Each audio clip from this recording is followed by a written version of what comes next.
All right. Hey everybody, my name is James Mossholder.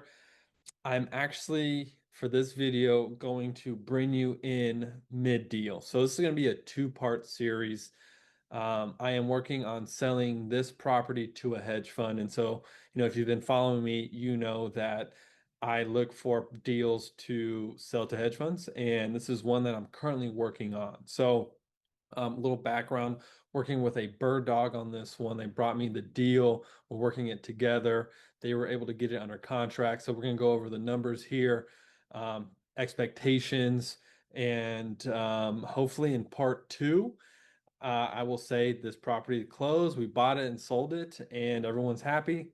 Although things do come up, and that might not happen. But hey, we are going to see what we can do here. So. Um, I am going to share my screen and we're going to pop into Zillow. And this was a different property. And let's see the property that we're working on here. Let me pull it up.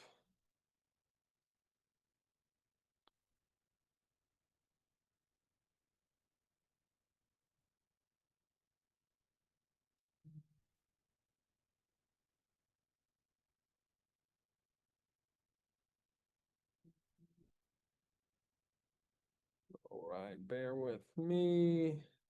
Okay. Okay, so this is the address. I currently have this under contract.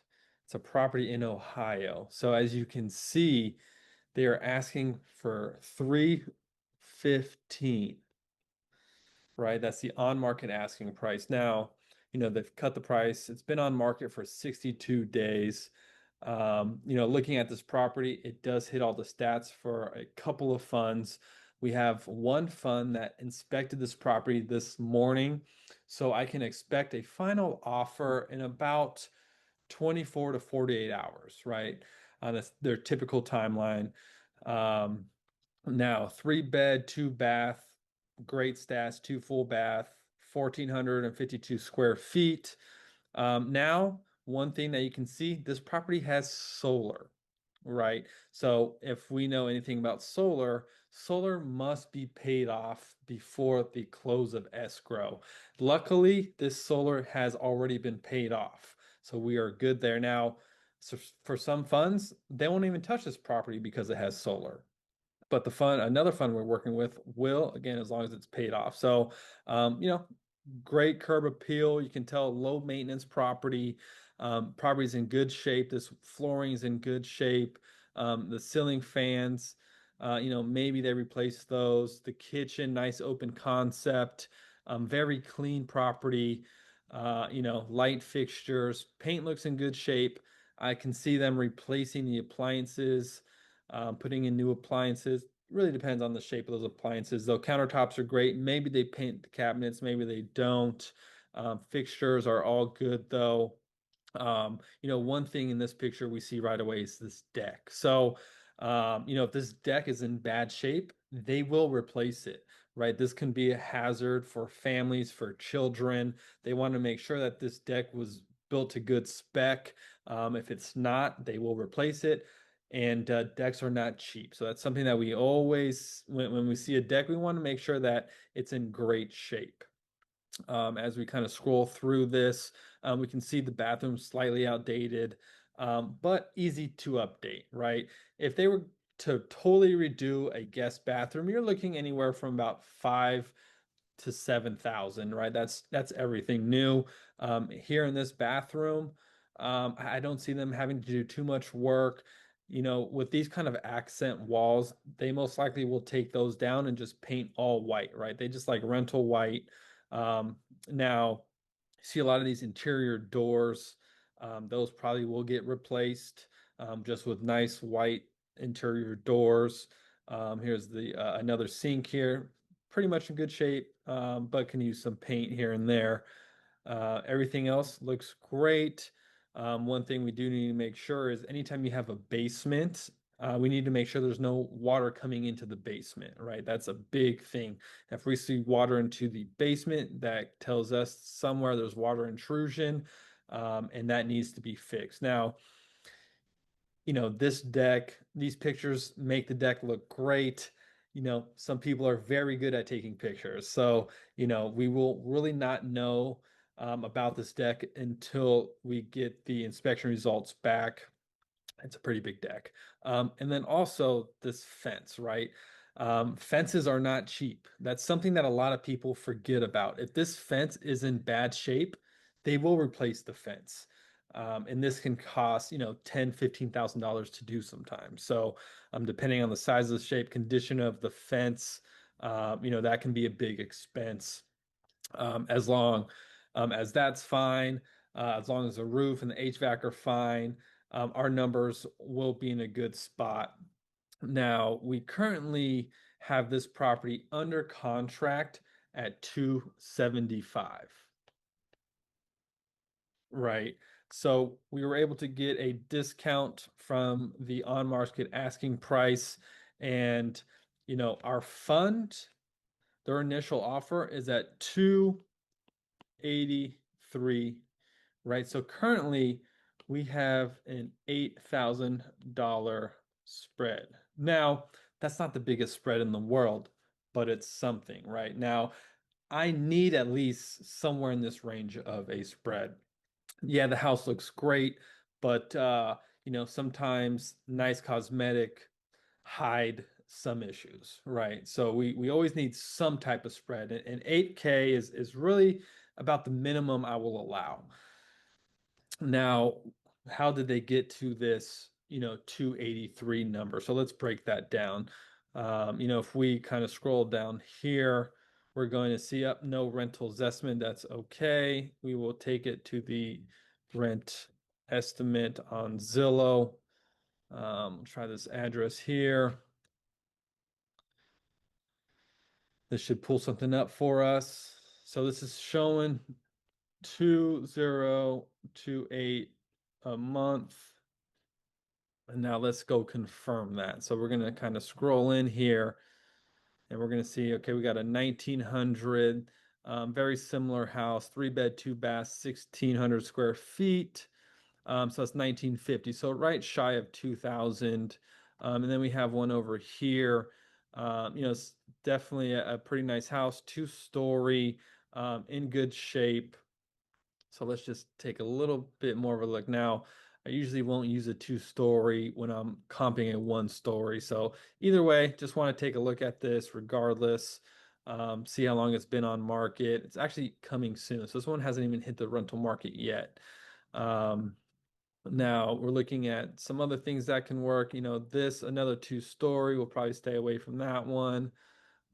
This was the one we just looked at. And so 1900. So this is one that we want to take another peek at. So I'm going to take this back over here to see how close we are when it comes to cosmetics. Now, let's look inside. Up, they have a deck as well. Deck seems to be in good shape. Looks like we have some exterior pictures. Unfortunately, no interior pictures, no problem. Outside is nice. I would say that our property probably a little nicer if I had to guess. Um, all right, so let's just run these numbers real quick.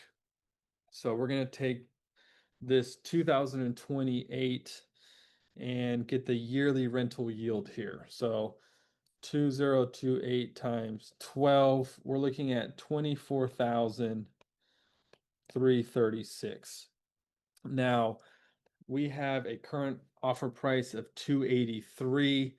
I am going to put probably about, 15,000 in rental cost. Do I think it'll cost that much? Not really, but things do add up. So, if we take our 283 plus 15K, it's gonna be just shy of 300. We're at 298.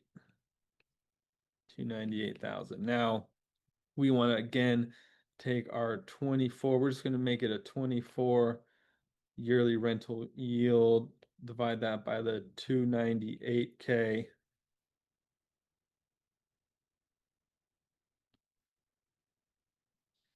Now we have a yield of 8%.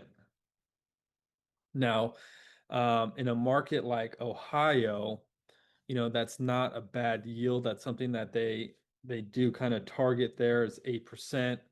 And that's pretty much why we're pretty tight here. So my assumption is they probably have a small rehab budget for this property. And it's really going to come down to those big ticket items. If the roof needs to go, if the HVAC needs to be replaced, if that deck needs to be replaced, if the fence needs to be replaced, this deal's probably a no-go. So, in essence, we listen to the seller. They tell us, hey, those items are fine. Of course, they're going to tell us that though. So we relay that information. We try to get, the most honest answers from the seller. Doesn't always happen. But we know we have a little bit of spread here. And so we're going to go ahead and send this to them, see if we can make a deal here. And so at that 8% spread, it's very tight. But it's something that we're willing to take a little bit of risk on, and the fund was okay with it. If I was a new wholesaler to them, this is probably something they wouldn't want to go do an inspection on. But since I've done so many deals with them, they know I'm honest in my evaluations. They're willing to take the risk, spend the time to inspect the property, have their team work on it. And so, in part two, we're going to break it down for you. And again, hopefully, in part two, I'm saying, hey, we closed on this property. It's good to go. That might not happen though. Either way, we're going to do a full rundown on part two on why or why not they did not end up buying it. Either way, we will have that part two for you, give a full explanation. Most likely, if their final number comes below our contract price, our goal then is to go back to the seller and tell them, hey, seller, you know, this, and this came back that we did not know about. And so, hey, let's split that with you, or, this is our new offer, final price, take it or leave it. So, hopefully they take it. Hopefully we got a contract sold, and hopefully by the end of this month we have another deal done. So, tune in for part two, and also, you know, click the link below if you want to learn how to get these deals done, and let's get some deals done.